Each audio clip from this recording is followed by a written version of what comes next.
donc au département des urgences. On est le pôle urgence et aval, donc on prend beaucoup de patients qui viennent des urgences, et particulièrement au DAU, on ne prend que des patients des urgences. La moyenne d'âge, c'est environ 75 ans. Le nombre d'agents est de 8 infirmières en grande équipe, 5 de nuit, 5 infirmières de nuit de nuit, 9 aides-soignants en grande équipe et 5 aides-soignants de nuit et un secrétaire hospitalier logisticien. D'accord. Ok. Alors, pouvez-vous me raconter une de vos journées type en tant que cadre paramédical de santé?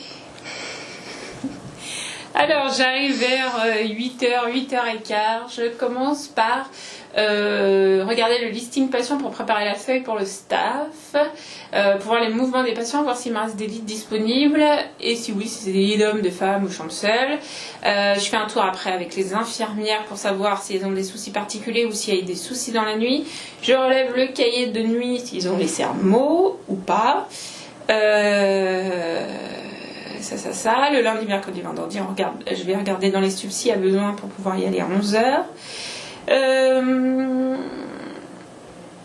Après, il y a le staff à 9h, en équipe pluridisciplinaire avec les infirmières, les médecins internes, seniors, externes, aides-soignants, assistantes sociales et le cadre. On fait un point sur tous les patients qui durent jusqu'à 9h30, 9h45. À 9h45, je fais un point des sorties avec les secrétaires médicales pour qu'elles puissent préparer d'avance les comptes rendus. Vers 10h, j'ai fini.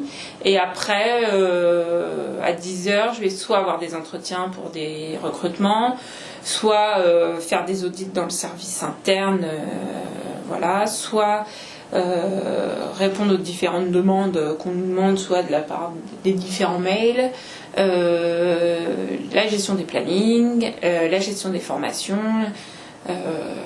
les comptes rendus de réunion, voilà. À midi, je vais manger. L'après-midi, je fais un point souvent avec l'équipe qui arrive l'après-midi. Je me pose un petit peu pour voir avec eux, pour voir où on en est dans les sorties, s'il y a des entrées prévues. Pour avoir un état des lits pour 15h30 quand la gestionnaire des lits nous appelle. Ça, et après, c'est les missions d'un cadre normal.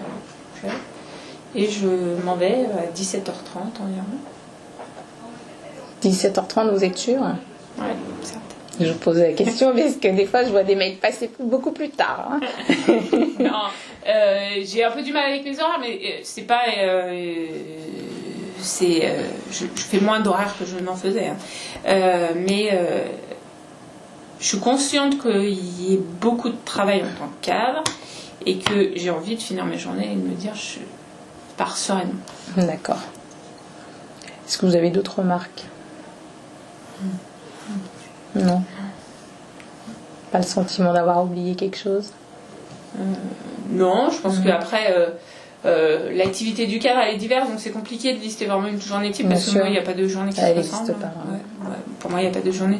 Même si on a des choses avec fixe, où il y a la suppléance le jeudi, le truc, où on a vraiment des points de repère, mais quand on fait un étalage de ce qu'on fait, j'ai vraiment l'impression qu'il manque beaucoup de... Parce qu'on est beaucoup sollicité par téléphone, par mail, et du coup, en fait, on fait beaucoup. Quand on détaille, on se dit bon, finalement, il n'y a pas grand-chose à faire, ça pourrait être calme, mais pourquoi on n'y arrive pas? Finalement, il y en a un peu plus que ça, mais c'est ce qu'on appelle. Beaucoup de facteurs qui entrent en compte dans la journée. Oui. Entre les quêtes des urgences qui nous appellent parce qu'ils veulent qu'on monte plus vite les malades ou autre chose, le brancardage si ça se passe mal ou les ambulances ça va pas, tout ça impacte forcément. Hein. D'accord. Et si vous avez un conseil, ça n'a rien à voir, les questions sont finies. Si on peut se tutoyer maintenant. Si tu avais un conseil à me donner, qu'est-ce que tu me donnerais comme conseil? Je sais pas. Après, je pense qu'il faut. Moi, c'est la fonction de cadre, je la vois comme ça, c'est-à-dire quel cadre j'aimerais avoir et quel cadre je voudrais être du coup pour les agents. C'est est-ce que moi j'apprécierais que mon cadre fasse ça en fait. Je me pose toujours cette question, est-ce que j'apprécierais si je vais les voir et que je me dis toujours à un moment donné, est-ce que ça, je vais l'annoncer comme ça, est-ce que moi en tant qu'infirmière je l'aurais supporté, est-ce que j'aurais aimé qu'on me le dise comme ça? Je me dis toujours cette question-là. Alors peut-être c'est se poser trop la question, hein, des fois je pense que oui. Mais du coup ça veut dire qu'on est fidèle à nous-mêmes et à nos valeurs. Et du coup les agents, s'ils savent comment on fonctionne, s'ils savent nos valeurs, on recrute des gens, pour moi, hein, mais on recrute des gens qui sont en fonction de nos valeurs, hein, soignantes ou autres, mais qui sont en fonction de nos valeurs, on les recrute en fonction de ça, de soi-même, on construit son équipe, et du coup, s'ils savent qu'on le fait comme on est un peu le reflet de l'équipe à force, parce que, enfin, pour moi, hein, puisqu'on fonctionne de la même façon, on a les mêmes valeurs, on arrive à fonctionner, du coup, c'est surtout ça, moi, je trouve qu'il est important, c'est se dire, est-ce que moi, j'aurais aimé une réunion comme on me l'annonce, il y a des fois, je me suis dit, je me suis mal prise, j'aurais pas dû faire comme ça, j'aurais pas du tout aimé que la CAN me parle comme ça ou me le dise comme ça. D'accord. Et du coup, c'était là où je me suis dit, bah là, ouais, c'est surtout ça, ouais. D'accord. Ouais. Ok. Merci. C'est très personnel.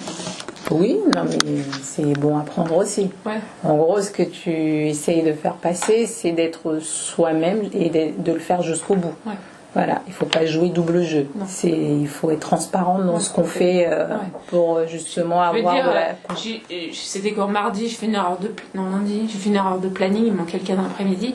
Et en fait, j'ai pas été leur dire, j'ai fait une demande, mais elle est pas, ou elle a été annulée, il n'y a plus de suppléance, il n'y a plus d'intérêt. Je leur ai dit, j'ai fait une boulette, quoi. Enfin, oui. Et en fait, je pense que ça passe mieux et que parce que je me suis dit jamais s'ils s'aperçoivent un jour soit que c'est pas la vérité, ça peut être mal digéré. Voilà.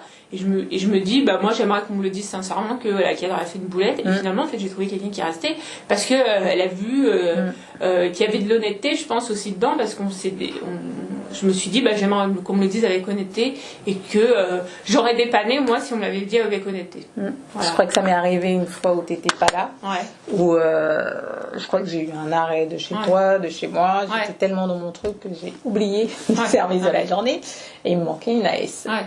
Ben, je leur ai dit clairement, je suis désolée, mais ça m'a échappé. Ouais. Donc, pour le coup, ils ont été sympas. Ouais.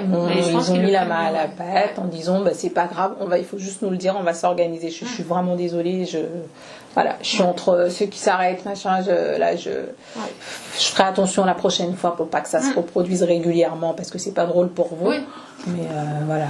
Excusez-moi. Et tout le monde, les infirmières, elles se sont organisées et voilà, elles ont aidé un peu partout et ça s'est très bien passé. Puis du coup, je culpabilisais tellement parce que j'étais à un pot à côté jusqu'à 22h. Je suis revenue à 22h avant de partir en disant, ça va toujours, ça a été ou pas? Non mais c'est ça, après je pense que s'ils voient qu'il y a de l'honnêteté, de la sincérité et de dire les choses telles qu'elles sont, ça sert à rien, et de se dire bah moi qu'est-ce que j'aurais aimé qu'on me dise c'est ça. Voilà. Et il vaut mieux être transparent pour avoir moins de difficultés. Voilà.